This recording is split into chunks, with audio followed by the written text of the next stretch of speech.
Hello and welcome to this special show on DD India. I am Taposh Bhattacharya, and on the 8th edition of International Solar Alliance, I have with me some of the dignitaries around the globe. I have with me DG International Solar Alliance also, and we will be discussing how best a global South-South cooperation can actually help the world. Sir, we'll start with you. Ashish sir, tell us, we are talking about international solar and it has become a benchmark about global South-South cooperation. How do you see on the 8th session of this organization growing forward? Thank you, Taposh. It's wonderful to be here. First of all, let me acknowledge the ministers. The strength of Global South is visible from the fact that we have Pacific Islands Minister from Papua New Guinea, we have African Islands from Maldives, we have Caribbean Islands from St. Kitts, and we have our African brothers from South Sudan and Liberia. So that's exactly how widespread this alliance is, 125 countries. What's happening in the world, if I take 30 seconds, is the world is rapidly moving to solar. It took 25 years to do first 1,000 gigawatt. Just 2 years, we've doubled to 2,000 gigawatt. And in another 4 years, we will double that as well to reach 4,600 megawatt. 80% of all new renewable energy in the world, according to us, but also by all other agencies, is going to be solar. And what is beauty of all of this is 70% of that is going to be from Asia Pacific, followed by Latin America and Africa, which means it is increasingly a global South agenda. And why there's such a huge take of solar? Because solar and storage is now economically competitive. Whether it is India that just is discovering the price of only 3.5 US cents, Africa which is discovering prices of 5 or 6 US cents, this is the cheapest and the most climate friendly way of doing. What we are doing in 8th Assembly is we are convening to launch what would a new strategy of ambition to action entail. There are platforms on financing, on capacity building called Global Capability Center. We are going to launch some new capability arrangements, including a $200 million Africa solar facility to help Africa do a lot of decentralized renewable energy. We are launching what Prime Minister Modi talked about, One Sun, One World, One Grid for the first time, a new secretariat. And some of the small island states are coming together to join a joint procurement. So various procurement platforms are being unveiled. A lot of things happening. In fact, I would like to ask from you, Mr. Peter, when we talk about PNG, it has got a lot of natural resources also, but you guys are also working on solar energy. How the transition is happening in your country? Well, our government targets are by 2030, we would want to cover 70% of electricity,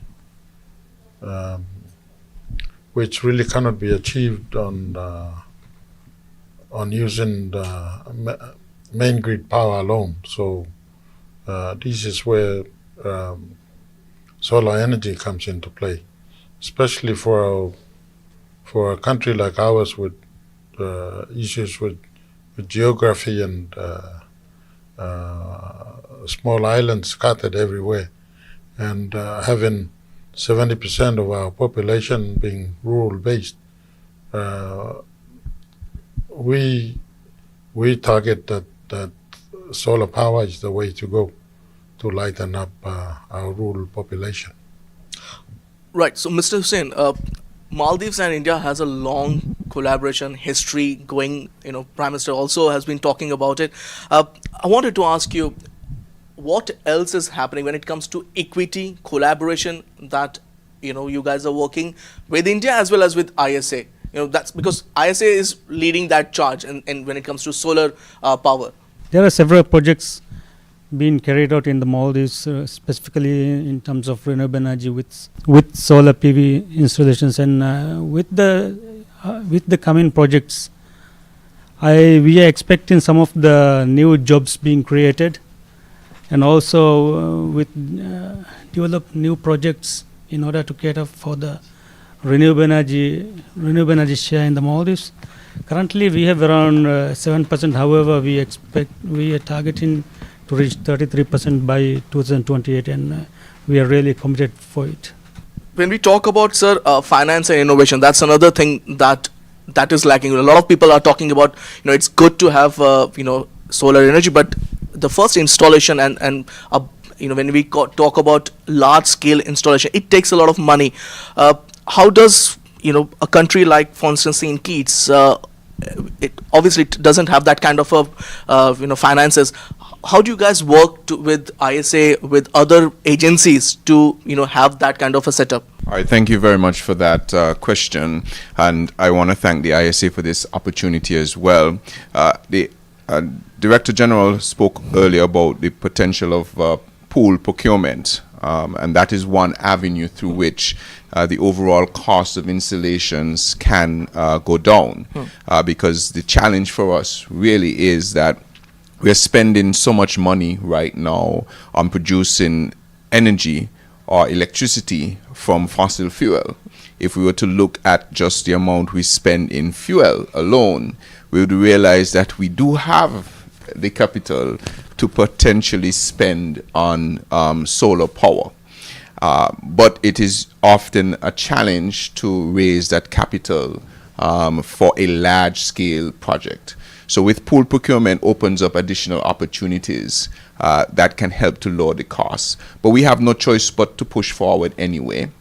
And so we've gone ahead and invited experts to analyze our grid landscape, our energy landscape, and advise us what will be the ideal set of circumstances to invite developers in, so that you can get them to compete and provide the best power purchase prices that you can possibly get. So it's a collaborative effort, and we are happy to look at the possibilities of how we can partner with ISA and its partners to collectively and collaboratively drop down the price of getting major installations on board. It is right now quite low, but I think the challenge will be to get it further low, isn't it, Ashish sir?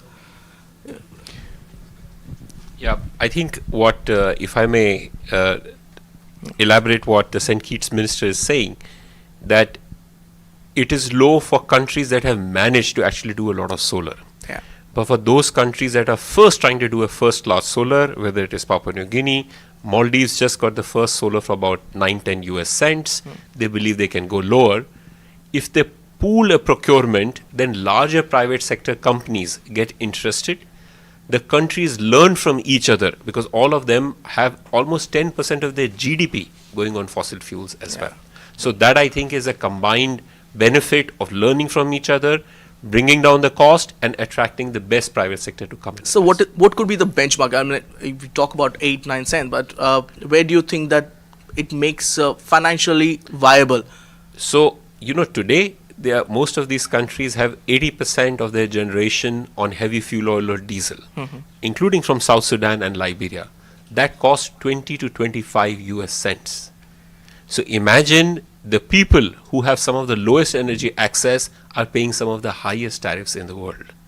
And therefore, solar with storage, whether it is 8 cents, 10 cents for the first, going down 5, will bring it down at least by less than half of what they're paying right now. Sir, I want to ask you, because they have the potential to change the whole gamut of, renewable energy with solar power. How's South Sudan going about, achieving that? Thank you for these opportunities. As my colleague said, South Sudan actually we have potential in terms of renewable energy. We have sunshine 8 hours per day, and we have also radiation between 4 to 6 kilowatt hour per square meter per day. In terms of potential, we have also experience, because we are having the highest tariff in the region in sub-Saharan countries, because as mentioned, because we are relying on heavy fuel oil. So the government is working hard just entirely to reduce the cost of the electricity tariff, because the average tariff is now 35 cents per kilowatt hour.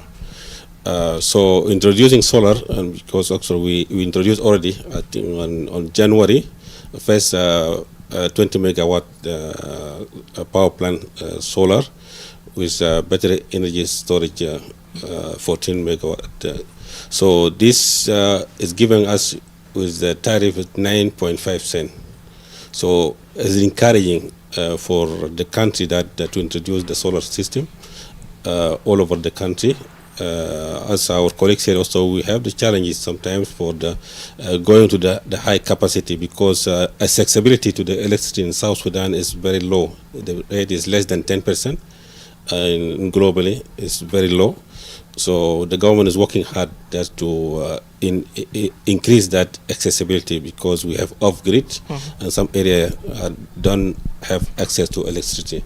So providing the solar energy, I think, will be the best option for it. And we got this opportunity with the International Solar Alliance to get experience also to develop our framework in terms of legal, in terms of the encouraging investment to come to the South Sudan. So looking forward that as outcomes from this session and also the meetings, we are looking forward that to strengthen also our partnership and collaboration with the leading countries in terms of the solar system. Mr. Charles, I also want to ask you, Liberia is there, but it is working closely now. What are the challenges that you face when it comes to having a setup early, and the expenses definitely are high, but from where are you guys getting the finances? Are you guys approaching the ISA to get more help in setting up your solar panels or solar power? Okay, thank you, Taposh, and thank you, DG, for inviting us to this 8th session of ISA. Where we are getting our support currently is through international collaborations. We have immense support from the World Bank, from the African Development Bank. We have so many energy projects that they have been financing, especially the Light Up Southeast.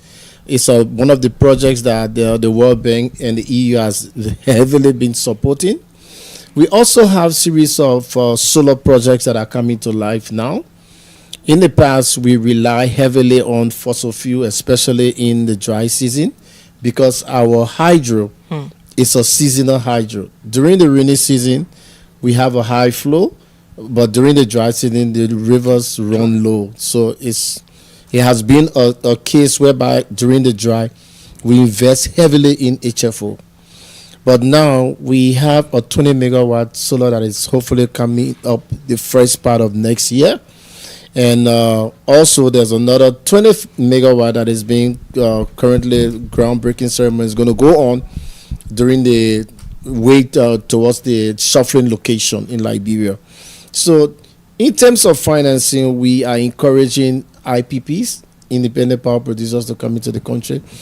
And one significant step the government took is for the president, His Excellency, President Joseph Yuma Boyka Sr., to remove all import duties and taxes on solar products into the country. That is a big boost for any investors. That's a huge one, actually. It reduces the tariffs also at the same time. Yes, it reduces the tariff, encourages more and more independent power producers to come and generate, and because we still have a target to reach, whereby we have a target that, say, by 2030, we should have 75% access of electricity in the country. It is ambitious, but if you work towards it, it's achievable. So that is where we are. It is achievable. I wanted to ask you, when we talk about ISA, it is felicitating a lot of countries now. The challenge still remains in finance. The challenge is also about global South-South cooperation. How you guys are helping the small states which require probably a little bit of hand-holding. What is the current status right now? Let me answer this in 2 or 3 parts. The first part is, and that goes back to, I think, what the Minister Charles from Liberia was saying, that of the $2 trillion that was spent world over in clean energy, less than 100 billion was concessional finance from multilateral. That means 1.9 trillion is happening by private sector. And that is the success in every country. In India, it's all largely done by private sector, more than 90%, and so is true everywhere else. So our job is to enable private sector to start investing in all these countries. That sometimes requires policy and regulatory support. We are offering policy and regulatory support as part of country partnership strategy, as part of work. And then some places, they do not have enough capacity to even maintain those plants. So we have what is called STAR-C, Solar Technology Application Resource Centers, which are centers of excellence in those countries, in their universities, to build jobs for the young people to maintain those plants. 17 of them are already operational. That's a huge point, because not just you are providing cheap energy, but at the same time providing employment to those, and those are what you call a high-end job profile you're talking about. Absolutely. In fact, in this assembly, on 29th, we release some of our thought leadership. And one of the thought leadership pieces is about green skills in Africa. Africa can generate 7.2 million jobs just out of clean energy. That is the potential, because whether it is right from the manufacturing to procurement, bidding, civil construction, operations, maintenance, there's a whole range of jobs that can come from that. The third and final thing, just to add, India's experience is about ecosystem. Ecosystem also means private sector capability and local currency financing being done as well. So we actually have a Africa solar financing facility that is trying to work on a lot of local financing and local private sector capability as well. Right. Mr. Peter, I'd like to bring you, what you want from ISA that will help you. You mentioned the fact that capacity building is there. What else that is required for you, and not just to your country, but all of you. You have come here, you have certain opinion, you have certain aspiration from ISA. I wanted to know from you what exactly you guys are thinking, and also your take on the global South-South cooperation, because that's something that a lot of people, in fact, India's Prime Minister Narendra Modi has been talking about, that the future is probably global South-South cooperation. So how do you guys see those things? Thank you, Aisha, for facilitating this conference and for bringing us here. What it takes is that some commitments have been done to small island states like our one in the Pacific, and our visit here is more or less a follow-up on to see if these commitments can be honored. But of course, like everybody else, all things are done through collaboration with sourcing, financing, and whatever else. So yes, would want to see, and also only last month we have our Stasi kick off in the country with one of our technological institutes been set up already. It's called the Don Bosco Technological Institute, that will now take up engineering students in the field of solar. So that is a win situation for us. So capacity building has already started there. Mr. Hussain, to you, as I mentioned, India, Maldives share a lot of commonality, relationship. How do you see that bonhomie translating into the global South-South cooperation, and what else you want from, I'd say, India per se, to help in capacity building? Maldives being a small country, it is the expertise is very limited. It's a beautiful country. Yes, it's a beautiful country, but tiny islands with independent power providers. So each island is limited with limited land as well as limited rooftops as well. So when we focus about installation of solar PV or any other renewable energy, our land is limited. So in order to achieve more renewable energy in the system, we need ways to increase. We need to figure out what are the possible ways we can increase the renewable energy. One way is to have floating solar PV. So we need standards and regulations to be. That's a quite ingenious way of going about it. That's interesting, isn't it? The float, solar panels on water. Yeah, it has been practiced, but it's not yet more marketed very well.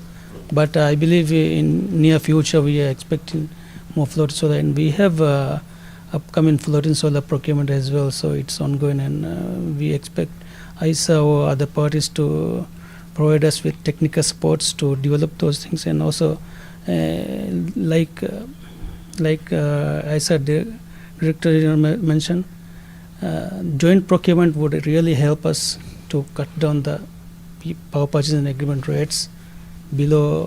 Now our highest rate is 9 cents, so still we are expecting some sort of cut down so that we can add additional battery so that the systems will stay stable. Technology is also key. I wanted to bring Mr. Conrades here. Technology is key because right now a lot of countries are using old technology when it comes to solar panels, solar batteries. Are you guys working with India, ISA, other countries, France for that matter, to have an upgraded technology, battery, for instance, more powerful batteries, slim, doesn't require too much of space? What is the whole idea about that? Thank you for this. One of the challenges that countries have had, smaller countries have had, in terms of bringing on solar power, is that because the grids are small, by bringing on solar power, you increase the chances of destabilizing the grid. And many of them went forward with great solar uptake without considering the technology needed to stabilize the grid. That is a lesson that we have learned before we have implemented. So while we are pushing forward with a very large solar project, it is combined with the technology of battery storage such that it could provide the stability that we need on the grid. It can help with the spinning reserves to ensure that if a big cloud of cover comes over St. Kitts, because St. Kitts and Nevis is the smallest independent nation in the Western Hemisphere. We're just 50,000 people. Our land space is no more than 104 square miles. So literally a big cloud can cover our entire solar farm. We need to ensure that the technology exists to ensure we can keep the grid stable. And so we've learned from that. And so part of our procurement process going forward now already includes the requirement to meet these specific standards of ensuring that the technology can match our real existence, our real situation in St. Kitts and Nevis. I would like to bring Mr. Ashish Khanna here. Sir, you also mentioned the fact that countries should have technology. Obviously, there is an issue when it comes to finances. So you mentioned that also.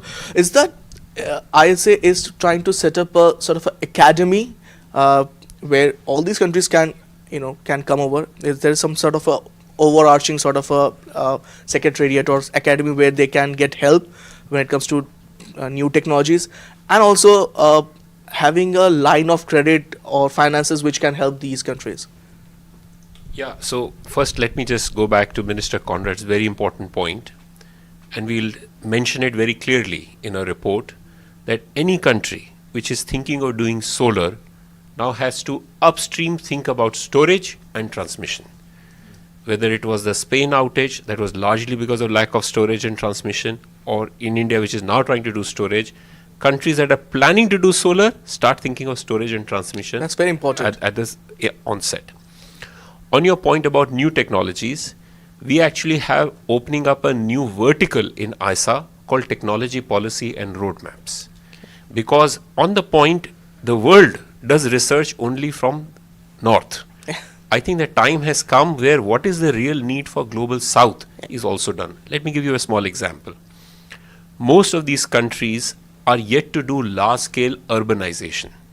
Even in India, 70% of buildings by 2040 are yet to be constructed. If we can get a technology of building glass and material called building integrated PV, come at the cost of solar PV, so much of energy security in land constraint can be resolved, like the Maldives minister was saying. I think a time has come we look at new technologies. And finally, training. We will create a global capability center with an international center of excellence where developing countries will come, get trained on new technologies and digitization as This well. is going to happen soon, or is it on paperwork right now, you guys? So, very good question. Actual physical building will take some time, 3 to 5 years. We in this assembly are launching two things. One is a virtual ISA Academy of YouTube and AI-linked education, because let everybody have access to this democratized knowledge. Fantastic. Second, some virtual skills on digitization, AI advisory. They will be launched right now. The physical center will take some time. Lovely. Sir, I'd like to ask you, sir mentioned the fact that the new center will be coming up. For both of you, in fact, this question is, how do you see your country getting that expertise, that help, and probably, because every country has their own sets of challenges, requirement. How you guys are planning to take advantage of that and learn from them? Yeah, thank you Tavish, for that question. Actually, as in South Sudan, we are looking forward for now to align ourselves with the international in terms of the new technology. So, as I mentioned earlier, that we have already installed 20 megawatt solar power plant was attached with the battery storage system. So we have the challenge in terms of the skills engineers and technicians, and that's part actually that's the most challenging for the government, and we are working hard to advance in terms of the acquiring knowledge and knowledge transfer. That's why we see that this is an opportunity when we engage in International Solar Alliance to get advantage and benefit from the capacity building and technology transfer through their programs, because we're looking forward that as a country, as a young country, we want to have a skilled workforce who can enable to run the new energy. The best part is that all these are online based, so you don't have to send anybody there. They can learn it online also. Yeah, that's the best thing actually. That to have it through the YouTube channel. That means we have to engage them effectively so that they can be efficient in their work. Charles, what about you? So this information the DG just announced is good news for us. We're going to be very excited, and I can assure you that we're going to have maximum participation, especially with the few agencies and companies in Liberia. One message we're going to go with is that we're going to focus more on country specifics, because we need to indigenize the power of the sun, what our mothers, sisters has been using years and years back.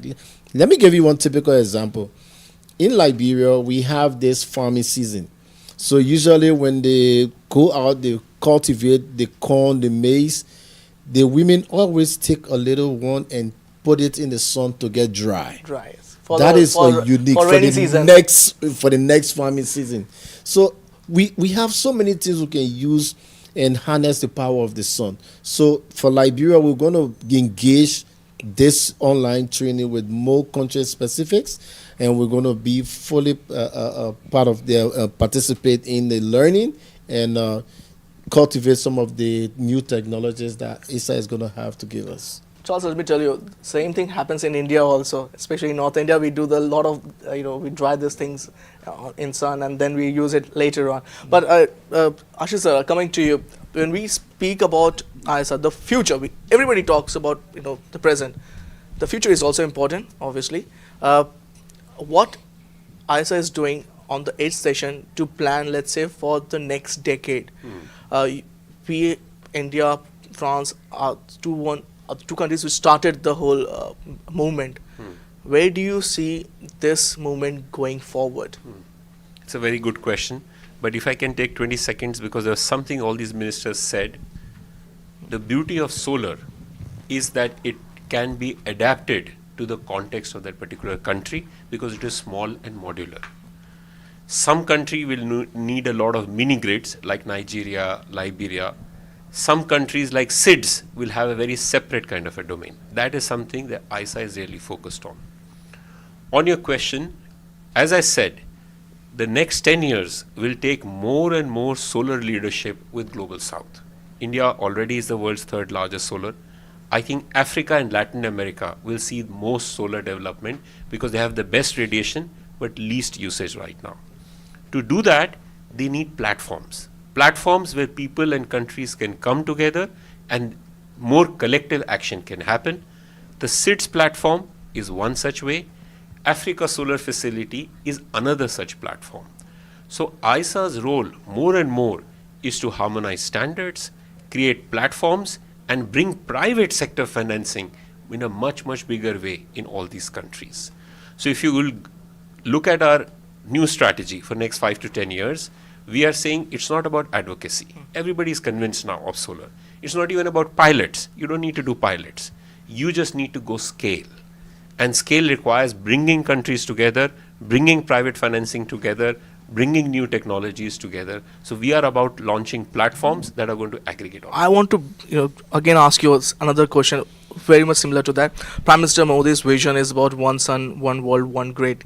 Can we have a one grid with all the South countries coming together, Africa, Asia, Pacific, and all these countries coming together, have that one grid, one sun, world, one grid? Is that something that we can look forward to in the near future? We are actually, as I mentioned to you, first time after 2015 COP and in GGI in Glasgow when it was announced, for the first time we are launching a full secretariat and a group in ISA. Why? Because we feel the time has come for translating that dream into reality. Let me give you a small example. From here to Middle East is about 2,000 to 2,500 kilometers of sea, often at a depth of up to 3 kilometers. Nobody has done a transmission pipeline under sea at that level. It looks like a dream, maybe costing 40,000 crores. But when you look at what is the very cheapest cost of 1 cent renewable energy in Saudi Arabia and the amount of surplus energy they have, and how India can actually give the energy when it is peak in Saudi Arabia and UAE, and India can take, you don't need to have battery storage everywhere. Absolutely. Suddenly the feasibility of these, we are right now at a feasibility stage. We are identifying what are the priority interconnections from East Asia to South Asia to Middle East to Africa, and Africa to Europe. It will take time, but the time for that, because of reduction in cost, is going to come down. And the technology is also evolving, so that is another help. Sir, all of you, I wanted to start from you, sir. When we talk about ISA, you guys are also looking at future. Where do you see ISA and your country's future going forward in the, let's say, in half a decade, 5 years, 10 years down the line? All of you, if you can. Well, the advantage we have now with Starseas is that people or students will be trained for sustainability of the solar industry going forward, which is a good thing because, in anything we do, sustenance into future is very important. So capacity building also is necessary, and we thank ISA for establishing this new Starseas with one of our institutes, universities, which we see as a good thing going forward. Yes. Sustainability is definitely a key figure for you also, isn't it? Yes, that's correct. And also I'm expecting standards and frameworks to be done with the help of ISA. So with that we can have a more regulated and more safer systems installed in the Maldives. So in addition to that, like my colleague mentioned, capacity building is one of the most important thing, because if we install something and if there's no one to take care of it or to operate it, it's a wastage then. Wastage, yeah. So in order to handle the systems which we are doing, the work which we are doing now has to be carried forward and well maintained. So we need. So, Mr. Singh, you will get a lot of help from the university or the institute that he is going to set up. The ISA is going to set up online institute. That's going to help with capacity building, isn't it? Definitely. And also we are going to find other ways in-person experience as well as online trainings. Also, we are going to utilize all the available on courses to train our technicians and other parties. Mr. Congress? Yes, definitely. I want to second the position of my colleagues here that capacity building is going to be key. Again, as the smallest independent nation in the Western Hemisphere, you can imagine that we will have some limitations in terms of capacity.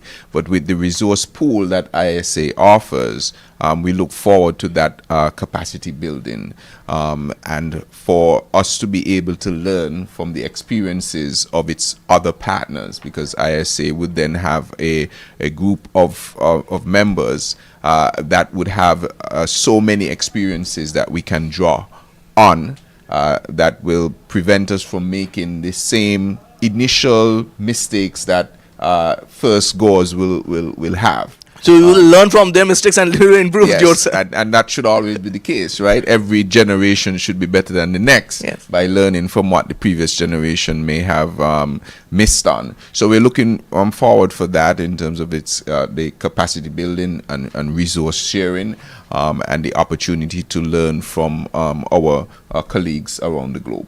Sir, what about you? Yeah, actually, the same point. My vision, and also I'm looking forward from AISA in the short term to have be supported in terms of strengthening of the framework concerning that, so that to encourage the investment to come to South Sudan, we need also have guidelines from them in terms of the building our institution framework in terms of the solar system. The second part is for the short term also getting experience and learning from the AI and platform which been he announced recently.